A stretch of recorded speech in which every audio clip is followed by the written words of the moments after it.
In case maybe you're a first timer today, or maybe you're here for the first time in a long time, my name's Alex. I'm the lead pastor here at Overflow. I lead here alongside my wife, my beautiful wife, and alongside an incredible team, most of whom are volunteers, but all of whom love and care deeply about every single person sitting in this room. And whether you're a first-time guest or you've been here for 4 years today, or any amount of time in between, it's an honor to have you with us today, to celebrate our birthday, to be here, to worship Jesus. We don't take your presence for granted. And before we do much else, I want to give a special mention, and hold your applause, because I'm going to have you applause for me in just a second. I want to give a special mention to our online audience today.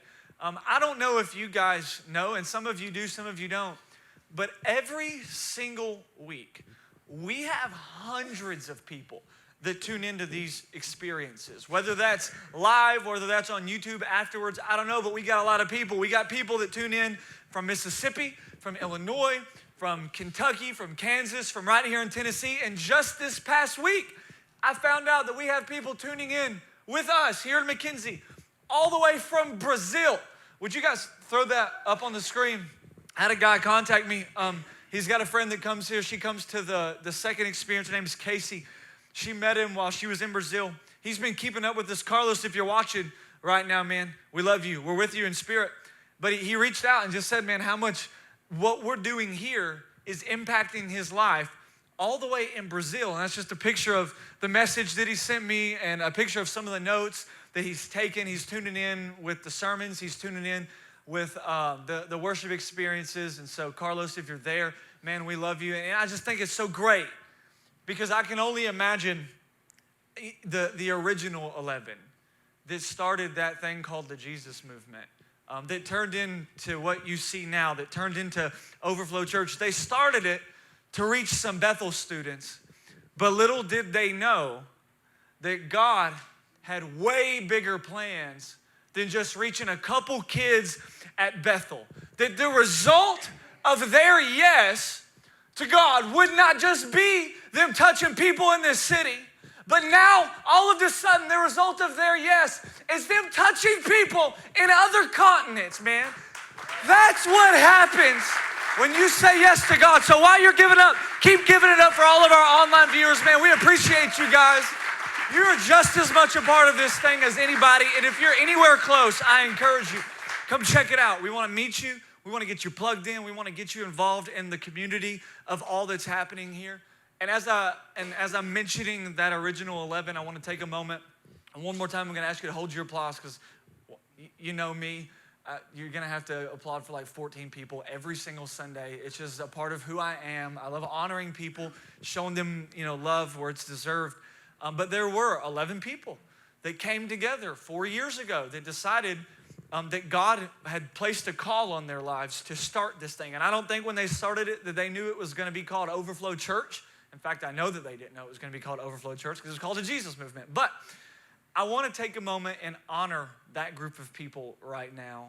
So if I call your name, and if you're in here, I just want you to stand up so that we know where you're at.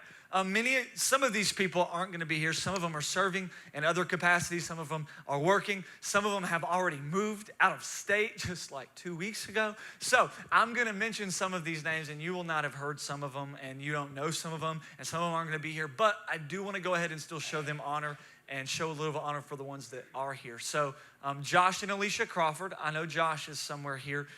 Doing something, making something happening. Matthew, there he is. He's right here.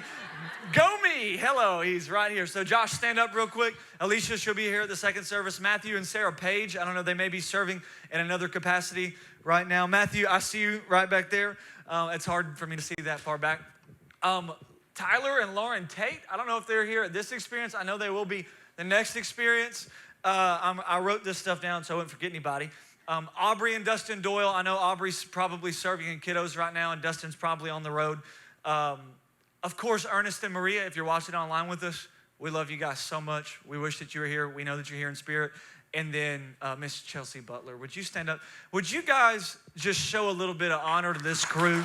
Man, it's because of y'all's yes that lives have been changed. My life has been changed. So Thank you guys so much from the bottom of all of our hearts. While they're being seated, would you just keep giving it up for every volunteer, every contributor that's ever come through these doors, that's ever given their time and effort to make what you see happening. You guys are the real MVPs today. Of course, Jesus is, I heard the church person inside of me. No, Jesus is the real MVP. Yes, he is. But I appreciate, man. I appreciate everything that's gone on. And I must say that what God has done in and through Overflow Church thus far is astounding. And I hope I don't downplay anything that he's done by saying this, but I believe with my whole heart that what we've seen God do through this church so far and what you've seen God do through your life so far doesn't even compare to all the riches in his glory that we haven't experienced yet. Because I don't serve a God who said we'd go from glory to barely making it. I don't serve a God who said we'd go from glory to the struggle is real.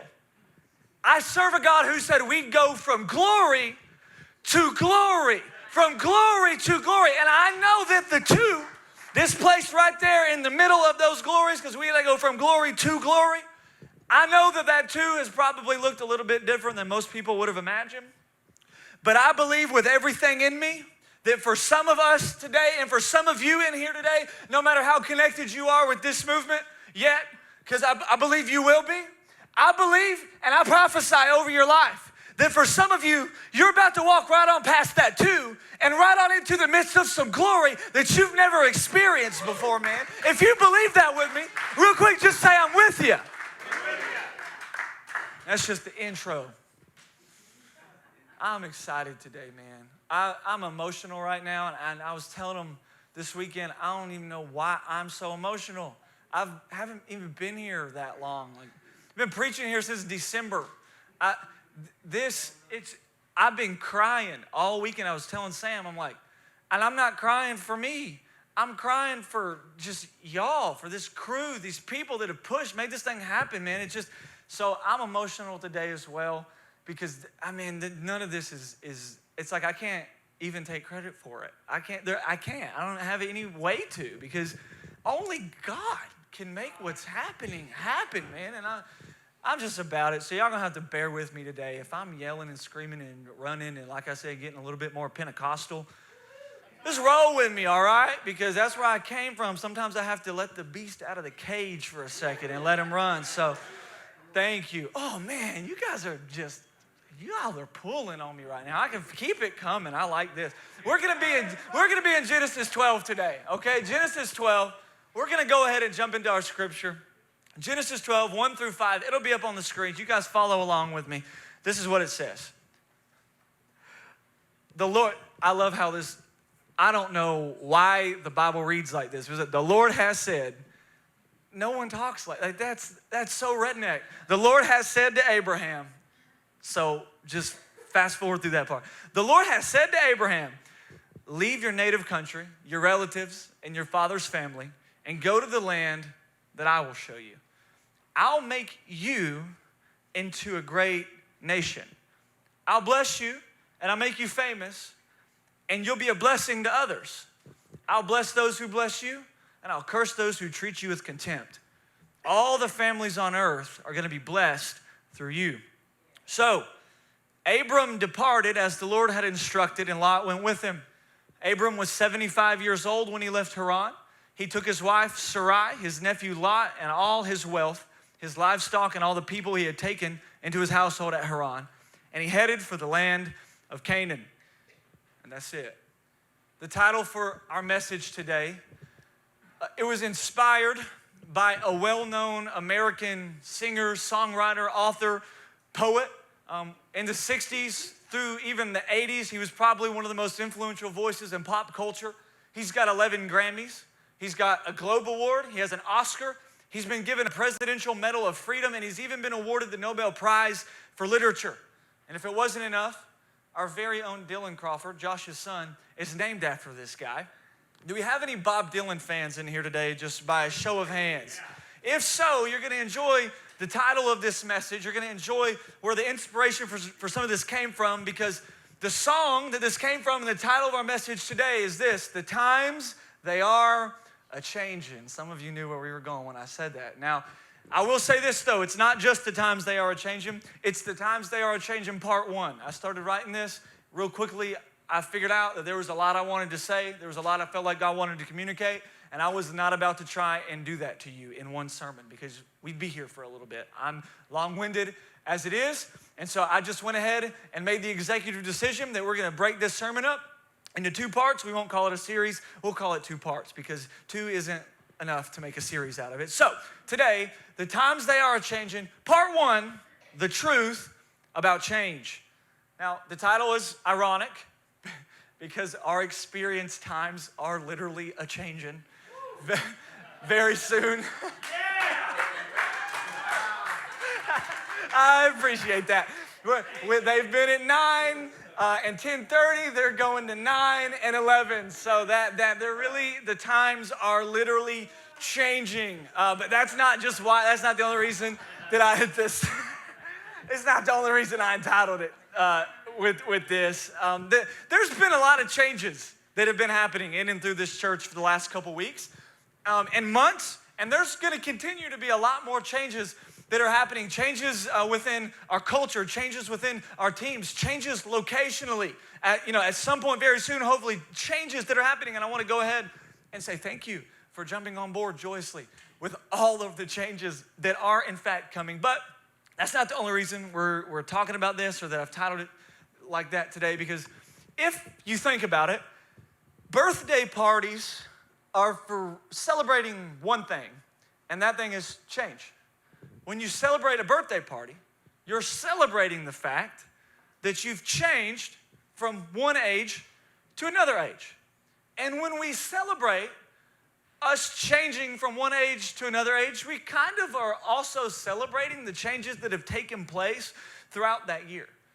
Think about it. From the day you were born until now, until the day you die, you've never stopped changing.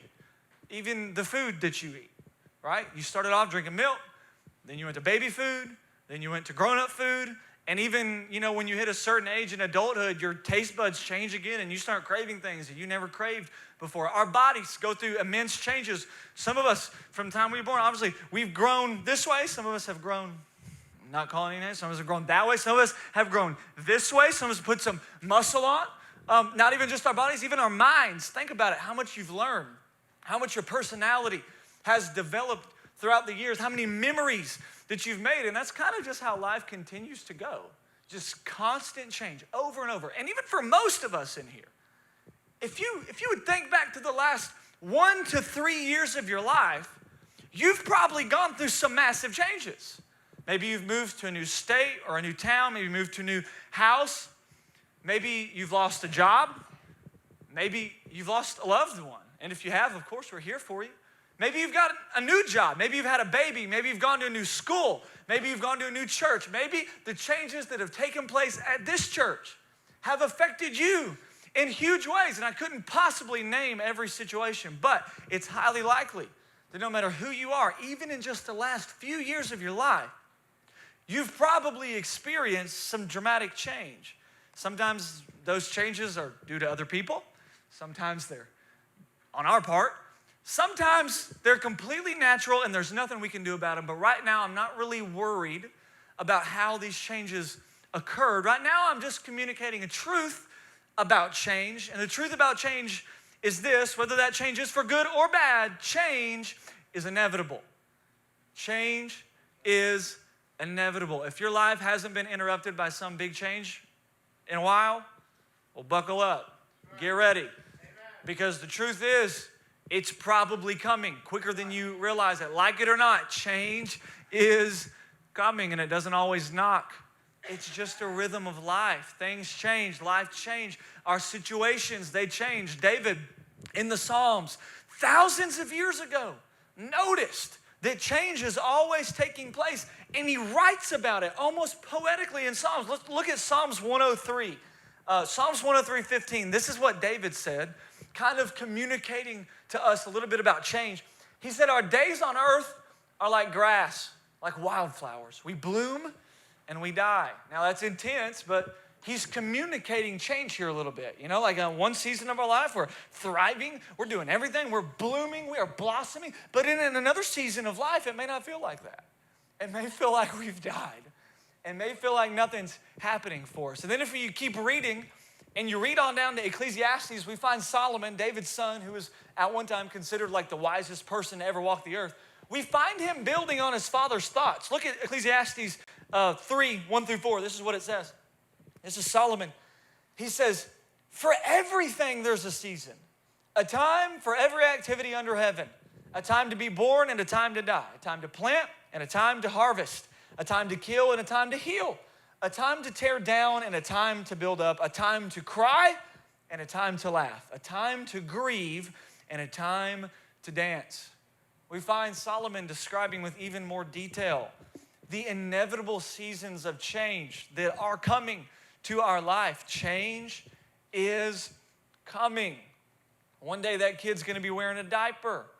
The next day that kid's gonna be a freshman on Bethel's soccer team or a freshman on UTM's cheerleading team. There's gonna come a day in your life where money's good. There's gonna come a day in your life where your money's a little bit tighter than it is now.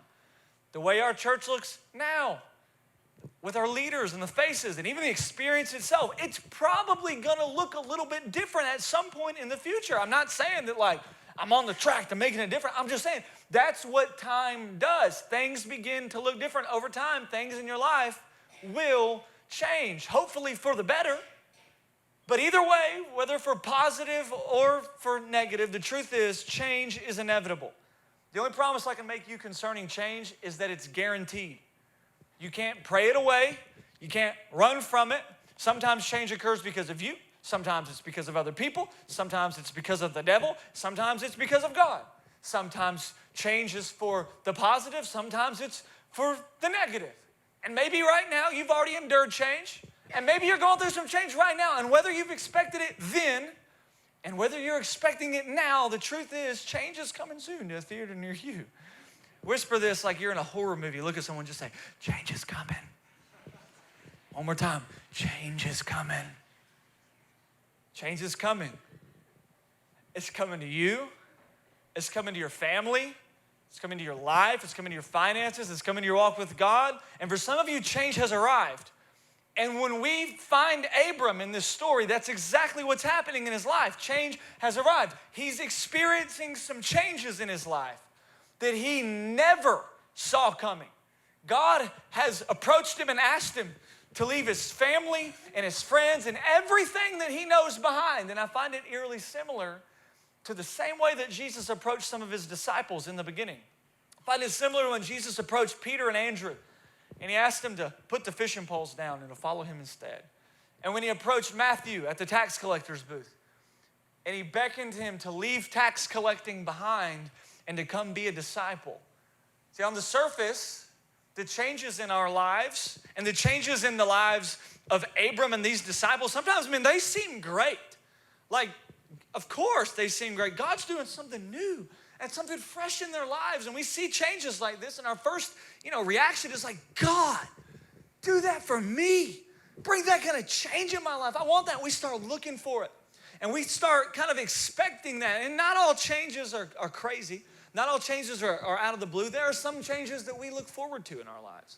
We look forward to the day when the 115-degree weather is gone and fall has arrived and there's a cool breeze and leaves are falling and you get to wear your cardigan for the first time and football season is here. We look forward to that change. We look forward to the day where we change from 15 to 16 and we get our license and we get to drive a car.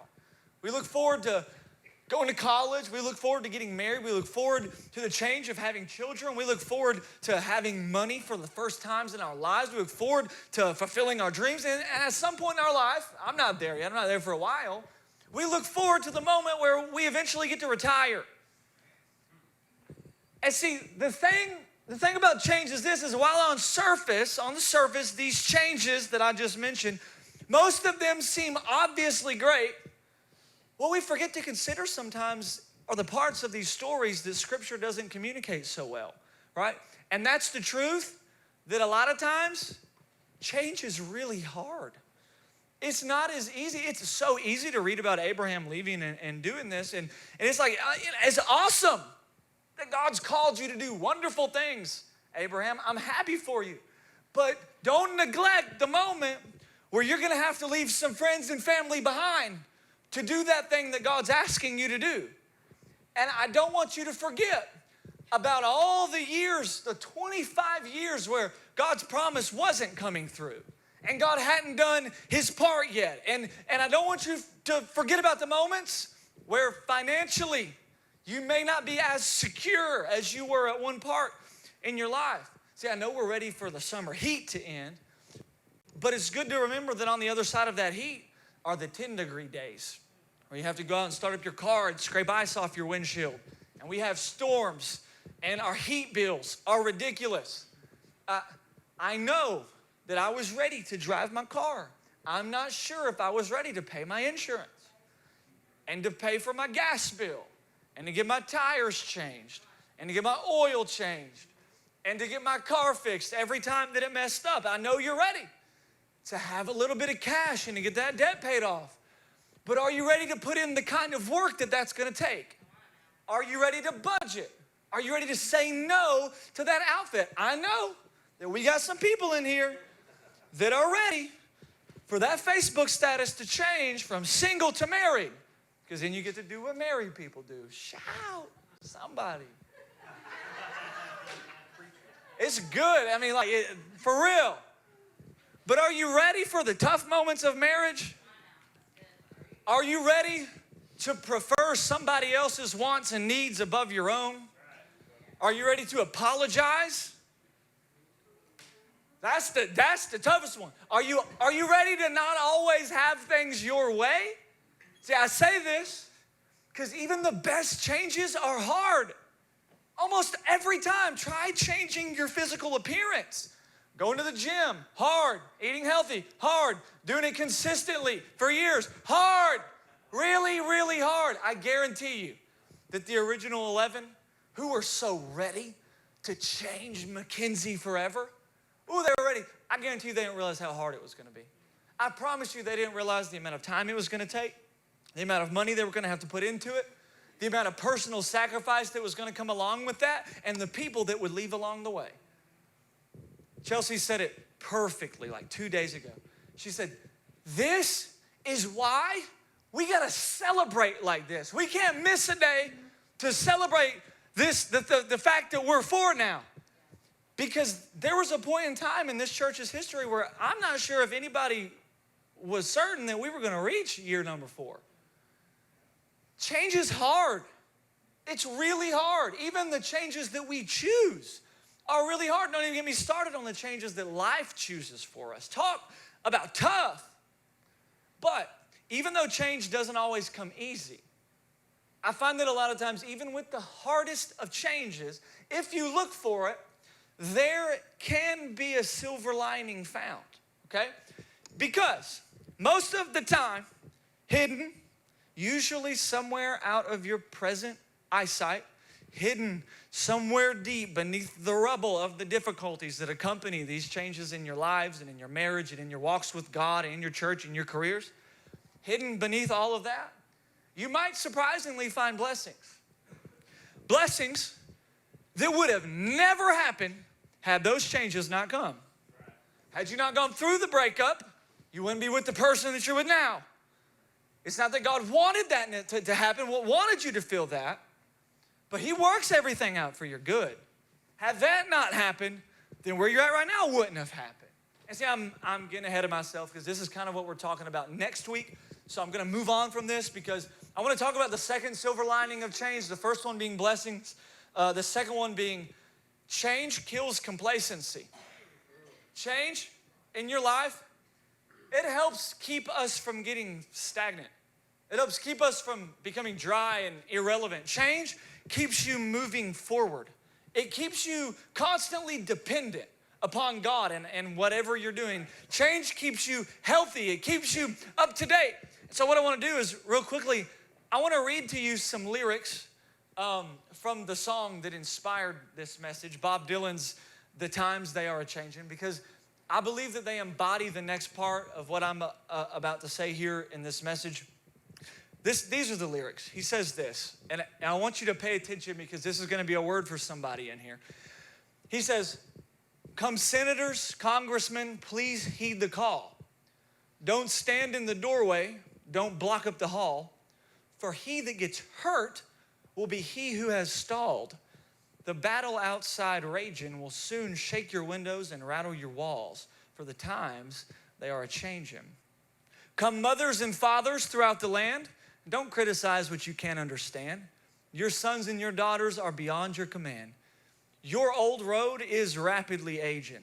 Please get out of the new one if you can't lend your hand, for the times they are a-changin'. And I want us to hear these last lines because if we're not intentional, they'll become our reality. The line it is drawn, the curse it is cast. The slow one now will later be fast. As the present now will later be past, the order is rapidly fading. And the first one now will later be last, for the times they are a-changin'.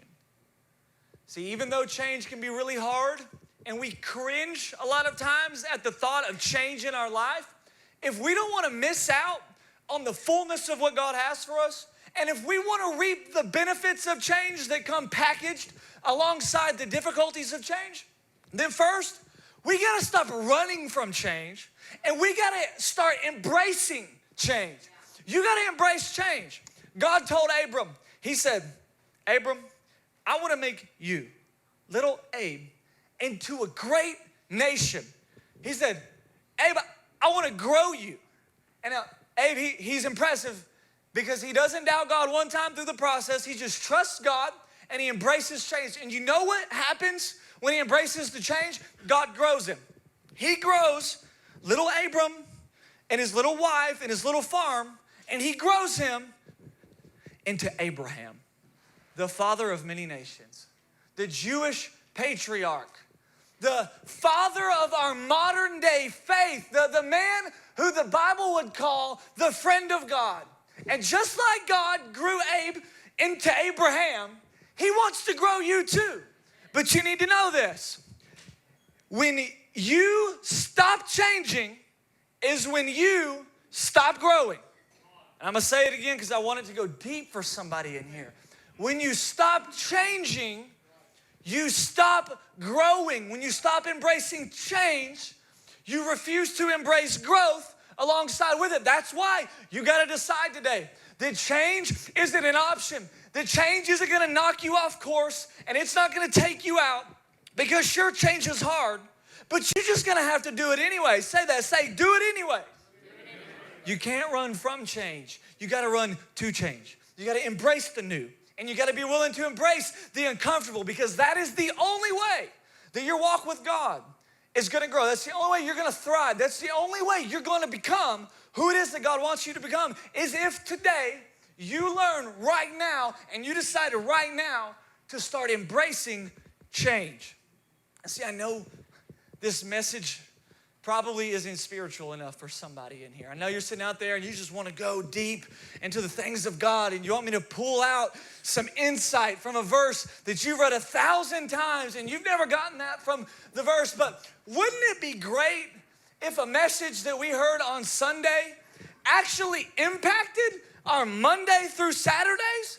What if instead of coming in here and debating about whether or not Jesus' wine was alcoholic, or instead of coming in here and me giving you a list of do's or don'ts, what if instead today we left church ready to stop running from the changes that God's been trying to implement in our lives for years, and we decided to start running to those changes, and we decided to start embracing those changes? Man, I know it sounds intimidating, but it's time for somebody in here who you've been wanting to close your eyes and lift your hands when we go into worship and you haven't been. It's time for you to just go ahead and do it. I know it sounds rough and hard and scary, but it's time for somebody in here to quit the job and to invest into that business that God's already given you the idea for.